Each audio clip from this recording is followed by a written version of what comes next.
was publicly shamed by her boss until her secret billionaire husband showed up and ended it all.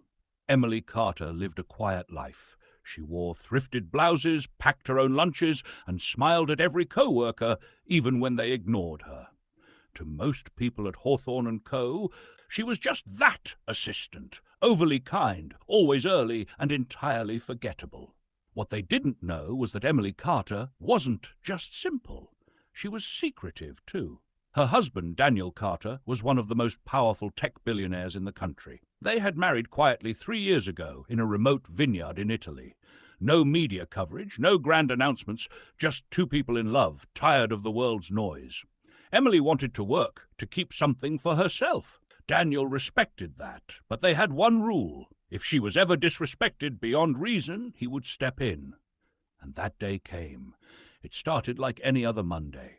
Emily arrived 15 minutes early and settled in with her tea. But tension hung in the air. Her boss, Marcy Lang, had been under pressure, and she needed someone to blame for a missed client file. Emily, as usual, became the target. In the middle of the office, in front of the entire team, Marcy snapped.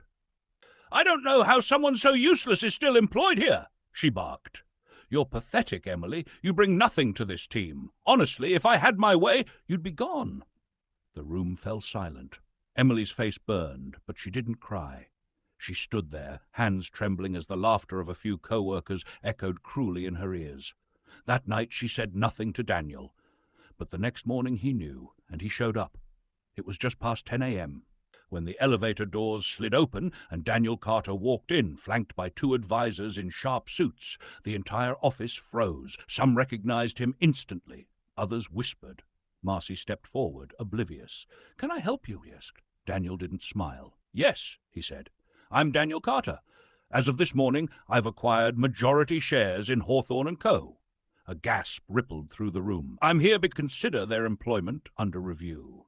Marcy turned pale. "Wait, your wife?" Emily stepped out quietly from her cubicle, cheeks pink, eyes wide. "Yes," Daniel said, walking to her. "My wife, my brilliant, kind, and far from useless wife." He took her hand. The office was stunned. No one dared speak. That afternoon, Emily didn't return to her desk. She left, hand in hand with Daniel, as the company reeled under new leadership and a long overdue reckoning. Emily Carter never wanted revenge, but justice?